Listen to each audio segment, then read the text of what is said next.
So hello everyone, आपका फिर से स्वागत है। तो आज हम आपके लिए एक नया टॉपिक लेके आए हैं और उस नए टॉपिक का नाम है इक्विपोटेंशियल सरफेसेस। तो टॉपिक का नाम हमारा इक्विपोटेंशियल सरफेसेस। देखो, अगर हम अपनी पिछली यानी हमारी जो पिछली क्लासेस हुई, अगर हम उनकी बात करते हैं तो हमने क्या पढ़ा था? पोटेंशियल पढ़ा था। डिफरेंट सरफेसेस के लिए और डिफरेंट चार्जेस के लिए हमने इलेक्ट्रिक पोटेंशियल पढ़ा था कि उसकी वैल्यू कितनी आती है डिफरेंट पॉइंट पर। ठीक है, अब एक नया टॉपिक लेके आए हैं, इसका नाम है इक्विपोटेंशियल सरफेस। जैसे कि नाम ही सजेस्ट कर रहा है हमें क्या कि वो सरफेस, ऐसी सरफेस जहां पे पोटेंशियल हर जगह कैसा हो? इक्वल। कैसा हो? इक्वल हो। तो हमने बोला the surfaces having potential same everywhere। ठीक है, यानी ऐसी सरफेस जहां पे हर जगह पे पोटेंशियल सेम हो। फॉर एग्जांपल देखो, बढ़िया सा एग्जांपल आपको देते हैं। एक एग्जांपल लिया मैंने बोला एक पॉइंट चार्ज लिया। मैंने एक पॉइंट चार्ज लिया, तो ये हमारे पास एक पॉइंट चार्ज है और इस पॉइंट चार्ज को हमने सेंटर इमेजिन करके एक स्फीयर बनाया। इसको सेंटर इमेजिन कर लिया और हमने एक स्फीयर बनाया। तो यहाँ पे मैंने बोला इस पॉइंट पे पोटेंशियल में V1 मान लूं, तो आप बोलोगे सर वो आएगा KQ/R। अगर इसकी रेडियस R है और यहाँ पे पोटेंशियल कितना आएगा? मैंने बोला V2 कितना आएगा? आप बोलोगे ये भी रेडियस R ही है, तो आएगा KQ/R। तो आप बोलोगे V1 और V2 तो इक्वल है। तो यहाँ पे पोटेंशियल, यहाँ पे पोटेंशियल और यहाँ पे पोटेंशियल, यहाँ पे पोटेंशियल, हर जगह पोटेंशियल क्या आएगा? सेम आएगा। तो ये हमारे लिए कैसी सरफेस है? इक्विपोटेंशियल सरफेस है। ये कैसी सरफेस है? Equipotential surface. अब ध्यान से देखिए, मैं बोलता हूँ इस चार्ज के लिए मैं एक और स्फीयर इमेजिन कर लेता हूँ। ले लीजिए, इसके लिए मैं एक और स्फीयर इमेजिन कर लेता हूँ। ये वाली रेडियस जो है मैं R1 कंसीडर कर ले जाता हूँ। तो यहाँ पे जो पोटेंशियल आ जाएगा वो आएगा KQ/R1। यहाँ पे कितना आएगा? KQ/R1। यहाँ पे कितना आएगा? KQ/R1। तो यहाँ से हमें ये पता चल गया कि एक ही पॉइंट चार्ज के लिए हमने कॉन्सेंट्रिक स्फेरिकल सरफेसेस कंसीडर कर ली और वो कॉन्सेंट्रिक स्फेरिकल सरफेसेस हमारे लिए किसकी तरह बिहेव करेगी? इक्विपोटेंशियल की तरह बिहेव करेगी। किसकी तरह बिहेव करेगी? इक्विपोटेंशियल सरफेसेस की तरह बिहेव करेगी। फॉर एग्जांपल, एक और एग्जांपल ले लेते हैं हम। जैसे मैंने बोल दिया हमारे पास एक लीनियर चार्ज है, मेरे पास एक लीनियर चार्ज है और ये हमारा linear charge, uniformly charge wire, हमारे पास यूनिफॉर्मली चार्ज वायर। और हमने एक ऐसा सिलेंडर इमेजिन किया कि ये उसके एक्सिस पे लाई कर रहा है। ये लीनियर चार्ज उसके एक्सिस पे लाई कर रहा है और यहाँ से एक्सिस से सरफेस तक का डिस्टेंस आ रहा है। तो यहाँ पे पोटेंशियल कितना होगा? अगर यहाँ पे लीनियर चार्ज डेंसिटी लैम्डा है, ठीक है, तो उसके अकॉर्डिंग यहाँ पे पोटेंशियल जो होगा वो V1 मान लिया हमने। यहाँ पे पोटेंशियल मैंने V2 मान लिया। यहाँ पे जो पोटेंशियल होगा मैंने V3 मान लिया। यहाँ पे पोटेंशियल V4 मान लिया। तो आप बोलोगे V1 = V2 = V3 = V4। इन सभी जगह का पोटेंशियल क्या है? सेम है। तो हमारे लिए लीनियर चार्ज के लिए एक क्या होगा? एक सिलेंडर जो होगा वो इक्विपोटेंशियल सरफेसेस की तरह बिहेव करेगा। और अगर मैं इससे दूर एक और इमेजिनरी सिलेंडर, एक और सिलेंडर कंसीडर कर लूं इससे दूर, जो यहाँ से R1 डिस्टेंस दूर, जो यहाँ से R1 डिस्टेंस दूर, तो यहाँ पे हर जगह पे पोटेंशियल R1 के अकॉर्डिंग होगा या नहीं होगा?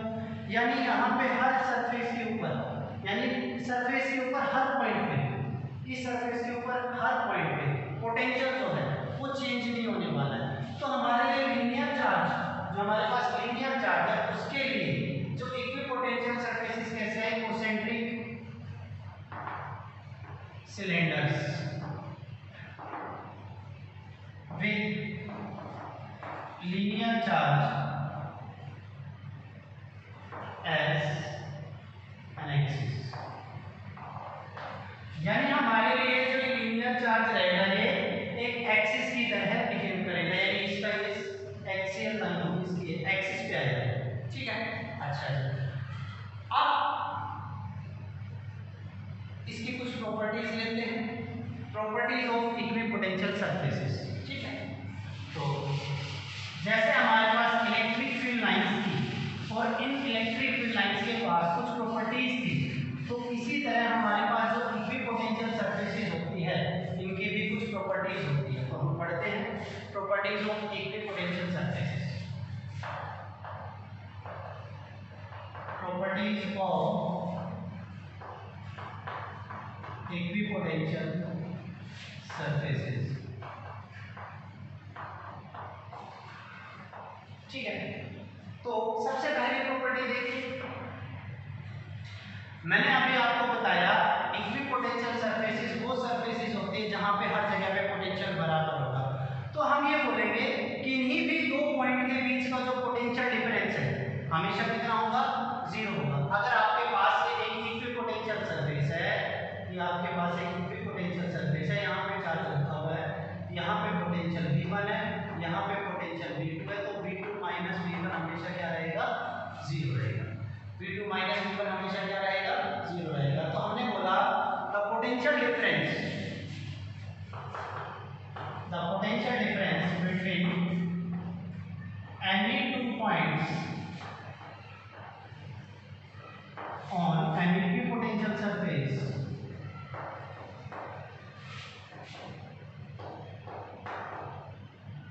is always 0, हमेशा कितना रहेगा, 0 रहेगा। यानी हमारे पास अगर एक इक्विपोटेंशियल सरफेस है, उस इक्विपोटेंशियल सरफेस के दो पॉइंट के बीच का पोटेंशियल डिफरेंस हमेशा कितना रहेगा, 0 रहेगा। वो तो यहाँ से प्रॉपर्टी हमें पहले इजीली पता चल गई। दूसरी देखिए, मैंने बोला no work is done by the electric force, no work is done by the electric force on an equipotential surface, या फिर आप बोल सकते हो on moving a charge on an equipotential surface, on an equipotential surface।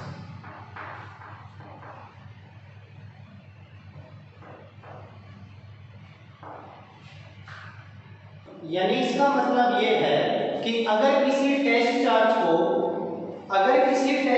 को equipotential surface पे move करवाया जाएगा तो कोई काम नहीं होगा। देखो कैसे, मान लीजिए मेरे पास ये इक्विपोटेंशियल सरफेस है और किसी चार्ज को इस ए पॉइंट से बी पॉइंट तक लेके जाया जाता है, इस टेस्ट चार्ज को, तो हमें कितना वर्क डन करना पड़ता है। तो हमें पता है work done in moving a charge from A to B is equal to VB minus VA, ये तो हमने पढ़े रखा है। और पोटेंशियल डिफरेंस कितना होता है, इक्विपोटेंशियल सरफेस पे 0 होता है। तो वर्क डन कितना आ गया आपके पास, इसको इधर ले जाओगे तो वर्क डन कितना आ गया, 0। इसको देखिए दूसरे वर्ड में हम ऐसे समझ सकते हैं कि मान लीजिए यहाँ से इस A पॉइंट से लेकर इस B पॉइंट तक हम किसी चार्ज को लेके गए, तो ये क्या है, डायरेक्शन ऑफ डिस्प्लेसमेंट, और इस डायरेक्शन में फोर्स लग रही है। एंगल कितना हो गया, 90 हो गया। And work done from A to B is equal to क्या आएगा, F डॉट dl, है ना, और आप इसको माइनस F डॉट dl मतलब electric field, work done from A to B is equal to minus F dl cos theta, है ना, cos थीटा। एंगल कितना, 90 cos 90 कितना, तो work done in moving the charge from A to B कितना हो गया, 0 हो गया। आप ऐसे भी समझ सकते हैं। ठीक है, तो इस तरीके से नहीं, तो इस तरीके से समझ लो, लेकिन कोई भी काम नहीं होता जब हम एक टेस्ट चार्ज को मूव कराते हैं इक्विपोटेंशियल सरफेस पे, तो there is no work is done by the electric force. ठीक है, अच्छा देखो, जो हमारे पास इलेक्ट्रिक फील्ड की डायरेक्शन होती है, थर्ड प्रॉपर्टी जो होती है वो क्या है, the direction of electric field, the direction of electric field, या फिर आप इलेक्ट्रिक फील्ड लाइंस बोल सकते हैं, is always perpendicular to the equipotential surface.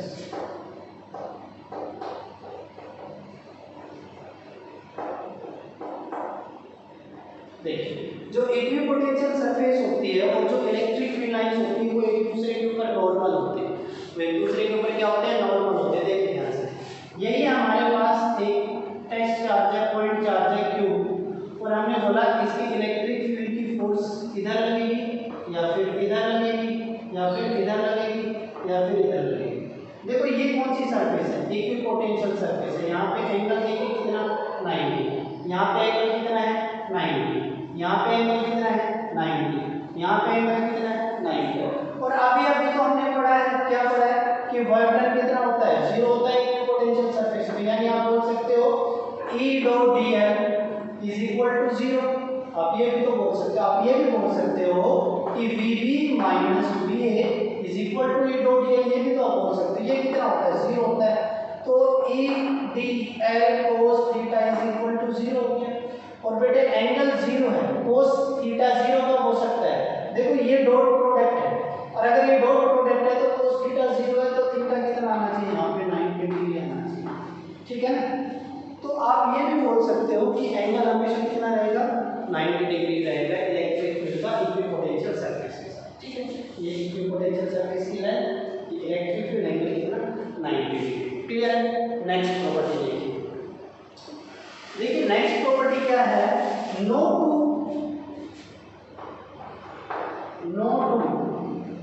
Equipotential surfaces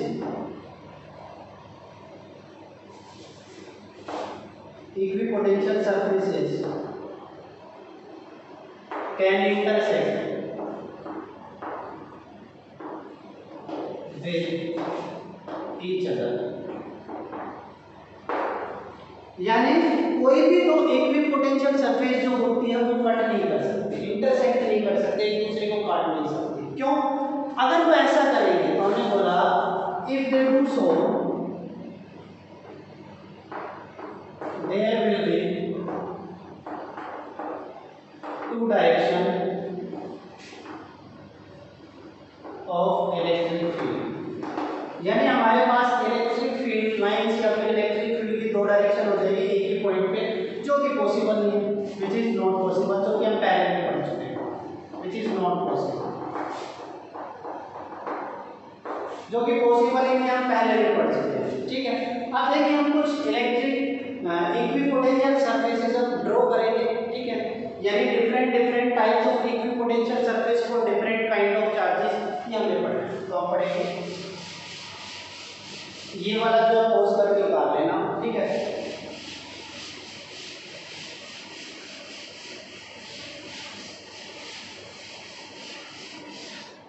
तो हम यहाँ पे पढ़ेंगे सम इक्विपोटेंशियल सरफेसेस। आप बोल सकते हो सम शेप्स ऑफ इक्विपोटेंशियल सरफेसेस, सम इक्विपोटेंशियल्स, आप इक्विपोटेंशियल्स भी बोल सकते हो, ये एस सरफेस के लिए जाना जाता है। सम इक्विपोटेंशियल्स को डिफरेंट काइंड्स ऑफ चार्जेस। तो जल्दी करते आसान से पहला, अगर हम एक पॉइंट चार्ज लें तो पॉइंट चार्ज ही हमारे पास एक पॉइंट चार्ज है, तो इसके लिए कोसेंट्रिक स्पेयर्स बनेंगे। ठीक है, कोसेंट्रिक स्पेयर्स बनेंगे। ये अपने आप में पोटेंशियल इक्विपोटेंशियल सरफेस है, ये अपने आप में एक इक्विपोटेंशियल सरफेस है, ये अपने आप में एक इक्विपोटेंशियल सरफेस है, और ये अपने आप में एक इक्विपोटेंशियल सरफेस है जो यहाँ पे पॉइंट चार्ज है उसके लिए। ठीक है, अब आप ध्यान दो, देखो यहाँ पे इन दो सरफेसेस के बीच में जो गैप है वो कम है, इन दो सरफेसेस के बीच में जो गैप है वो ज्यादा है, इन दो सरफेसेस के बीच में जो गैप है वो और भी ज्यादा है। जैसे जैसे पोटेंशियल जो है, इलेक्ट्रिक पोटेंशियल जो डिक्रीज होता जाता है, तो दो इक्विपोटेंशियल सरफेसेस के बीच में जो गैप है वो इंक्रीज होता जाता है। ठीक है, आप फॉर्मूले में वैल्यू रख के देख सकते हो, तो ये गैप बढ़ता जाएगा। ठीक है, यानी ये इक्विपोटेंशियल जो अगली इक्विपोटेंशियल सरफेस है वो इससे भी दूर है। ठीक है, अगर ये 100 वोल्ट है तो ये 80 है, ये 60 है, ठीक है, ये 40 है, ऐसे मिलेगा, तो ये दूर होते जाएंगे। ठीक है, अगर ये नेगेटिव पॉइंट चार्ज है तो ये -100 है, -80 है, -60, ये -40 ऐसे होता जाएगा। दूसरा, लीनियर चार्ज के लिए भी हम देख चुके हैं कैसे आते हैं। लीनियर चार्ज के लिए हमारे पास लीनियर चार्ज, ठीक है, आप ये भी चेक कर सकते हो इलेक्ट्रिक फील्ड और इक्विपोटेंशियल सरफेस के बीच में एंगल कितना हर जगह पे 90 डिग्री है। ये देखिए लाइन चार्ज के लिए आपने बनाया कॉन्सेंट्रिक सिलेंडर्स बन रहे हैं, ये इलेक्ट्रिक फील्ड जा रहा है और ये इक्विपोटेंशियल सरफेस है, एंगल कितना हर जगह 90 डिग्री है, हर जगह एंगल कितना है 90 डिग्री, ठीक है। तो ये कॉन्सेंट्रिक सर्कल्स हो जाएंगे इसके लिए, ठीक है। मैंने बोला अगर मेरे पास यूनिफॉर्म इलेक्ट्रिक फील्ड है, अगर मेरे पास यूनिफॉर्म इलेक्ट्रिक फील्ड है तो इक्विपोटेंशियल्स कैसे बनेंगे, ये हमारे पास यूनिफॉर्म इलेक्ट्रिक फील्ड, ठीक है।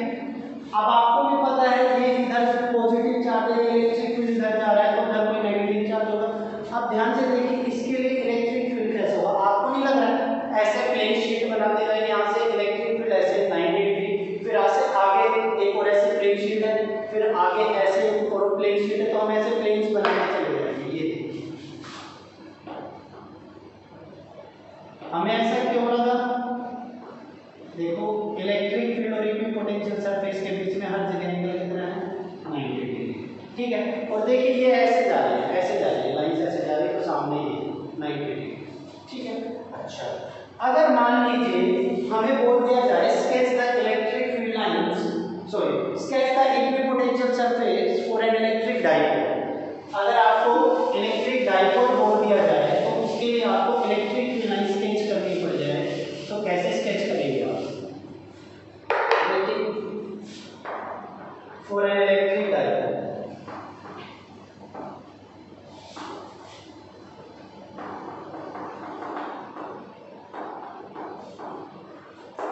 एक इलेक्ट्रिक डाइपोल के लिए इलेक्ट्रिक फील्ड लाइन जो है वो कैसे स्केच होगी, how are the sorry equipotential, how are the equipotential surfaces for an electric dipole. तो हमें पता है two equal and opposite charges separated by a small distance, ठीक है। ये तक पहले हम इसकी इलेक्ट्रिक फील्ड लाइन स्केच करते हैं,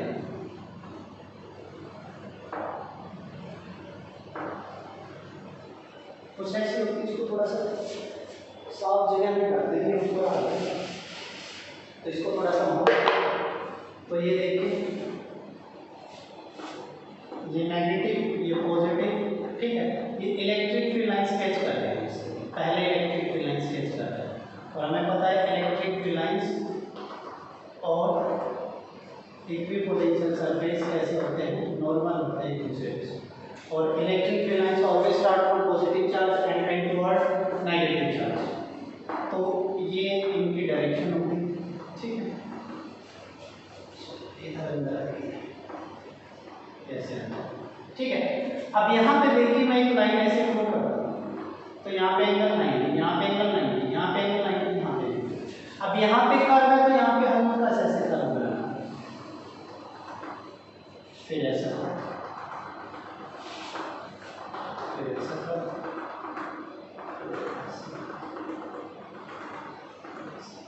ठीक है। सिमिलरली वहां पे देखिए ऐसा, ये ऐसा, फिर ऐसा, यानी इस चार्ज की कॉन्सेंट्रिक स्फीयर अलग होगी, इस चार्ज की कॉन्सेंट्रिक स्फीयर अलग होगी, ऐसे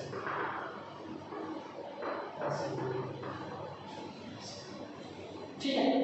तो ये इक्विपोटेंशियल सरफेस हो जाएगी फॉर एन इलेक्ट्रिक डाइपोल, ठीक है। तो ये हमारा आज का पूरा इक्विपोटेंशियल सरफेसेस के लिए था। आइए एक छोटा सा क्वेश्चन करते हैं इसके ऊपर, अगर आप कर पाते हैं तो मुझे बताइए, मैं आपको एक छोटा सा क्वेश्चन दे रहा हूँ, अगर आप इस क्वेश्चन को कर पाते हैं तो मुझे बताइए कि इस क्वेश्चन का आंसर जो है क्या है, ठीक है। बोला हमारे पास एक प्लेन शीट है जो कि यूनिफॉर्मली चार्ज है,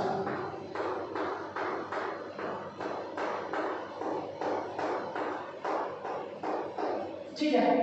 हमारे पास ये एक प्लेन शीट है जो कि यूनिफॉर्मली चार्ज है, और इसकी जो है सरफेस चार्ज डेंसिटी सिग्मा जो दी हुई है आपको, सिग्मा दिया हुआ है आपको 10⁻⁻⁸ कूलम पर मीटर स्क्वायर, ये सिग्मा दिया हुआ है, ठीक है।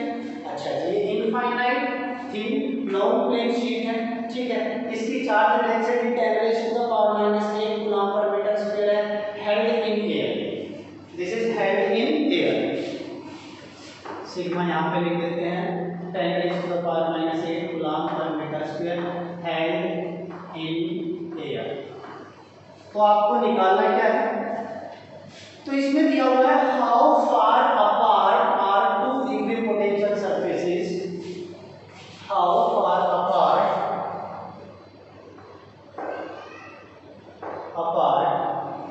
are two equipotential surfaces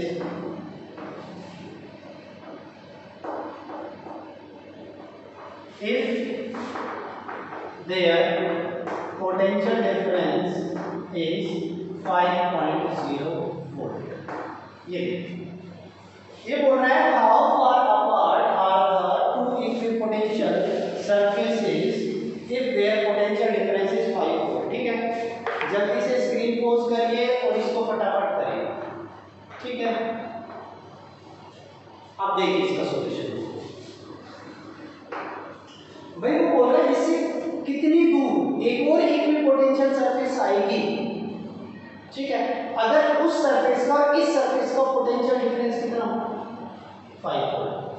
अब देखो आपको मैं एक बात बता देता हूँ, एक प्लेन शीट के लिए जो इलेक्ट्रिक फील्ड होता है वो होता है सिग्मा ओवर 2 एप्सिलॉन। दो प्लेन शीट के लिए, अगर यहाँ पे एक और प्लेन शीट है तो इनके बीच में ये जो रीजन होगा, इस रीजन में इलेक्ट्रिक फील्ड इतना होना चाहिए। ठीक है, अच्छा जी, इतना इलेक्ट्रिक फील्ड हो जाएगा। ठीक है, बहुत बढ़िया, हमें कोई दिक्कत नहीं है यहाँ पे। अब आप बोलोगे कि इलेक्ट्रिक फील्ड होता है -dV/dr, हमने पिछली क्लास में किया था। इलेक्ट्रिक फील्ड होता है -dV/dr। इलेक्ट्रिक फील्ड आपने लिखा सिग्मा बाय 2 एप्सिलॉन नॉट और इज इक्वल टू dV कितना है 5.0 dr, यानी डिफरेंस आपको निकालना है। तो dr इज इक्वल टू हो जाएगा आपके पास 2 इंटू सिग्मा की वैल्यू रखो 8.85 इंटू 10⁻⁻²। ठीक है, ओवर सिग्मा इसके नीचे आ जाएगा। और अब सिग्मा की वैल्यू कितनी, अच्छा यहाँ पे 5 भी है, 5.0 भी आपने लिखना है। यहाँ पे सिग्मा की वैल्यू कितनी है 10⁻⁻3, ये आ जाएगा। सो dr तो भी कितना होगा 5 2 10 इंटू 8.85 इंटू 10⁻8 ऊपर जाएगा -4, एक पावर कम करो 8.85 मिलीमीटर। सो आंसर आपके पास कितना आया 8.85 मिलीमीटर। तो देखा कितना आसान सा क्वेश्चन था, हमने अप्रोच किया इससे। ठीक है, हमने एक ऐसे इक्विपोटेंशियल सरफेस निकाल दी थी जो इससे सेपरेट हो, कितने डिस्टेंस में सेपरेट हो। ठीक है, तो हमने बोला इतने डिस्टेंस में सेपरेट हो अगर उनके बीच का पोटेंशियल डिफरेंस कितना। ठीक है, अच्छा एक और क्वेश्चन लेते हैं, छोटा सा क्वेश्चन है, बड़ा ही आसान सा क्वेश्चन, अच्छा क्वेश्चन। देखिए ये देखिए,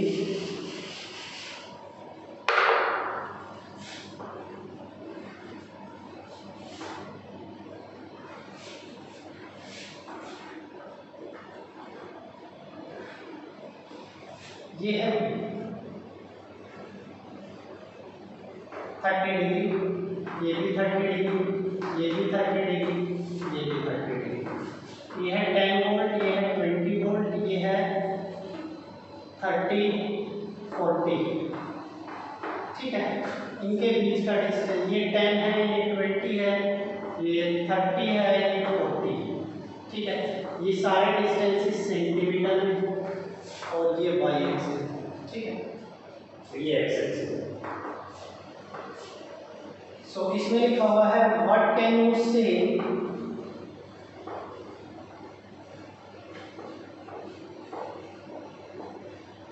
about the magnitude of electric field and its direction। यानी आपसे वो पूछना चाह रहा है what is the magnitude of electric field and its direction if all these are equipotential surfaces.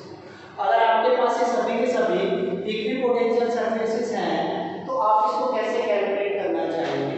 ठीक है, आप कैसे कैलकुलेट कर सकते हो, इसकी वैल्यूज क्या हैं। ठीक है, तो वो हमें कैलकुलेट करना है। तो देखिए इसको कैसे अप्रोच करना है, अगर आपको आता है तो आप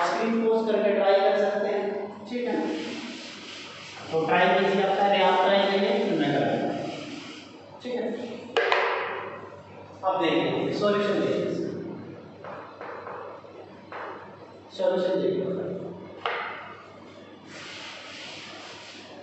अब हमने पिछली प्रॉपर्टी जानी, हमने प्रॉपर्टी जाना इक्विपोटेंशियल सरफेसेस की प्रॉपर्टीज में क्या जाना है कि इक्विपोटेंशियल सरफेस और इलेक्ट्रिक फील्ड कैसे होते हैं, परपेंडिकुलर। ठीक है, ये पोर्शन को मैं ए भी बोल देते हैं, ये भी। ठीक है, अच्छा जी, ये इस पोर्शन में भी बताते, देखो ये और ऐसे। ठीक है, ये ऐसे जा, ये बोल रहा है 10 और ये बोल रहा है 20। ठीक है, और ये एंगल दिया हुआ 30। ये इलेक्ट्रिक फील्ड हो गया, ये 10 वोल्ट हो गया, ये 20 वोल्ट। ठीक है, अब ये इक्विपोटेंशियल सरफेस है, इलेक्ट्रिक फील्ड एक दूसरे के ऊपर 90 है, ये 30 है, तो ये कितना हो जाएगा 60। ठीक है, ये डिस्टेंस कितना है 10।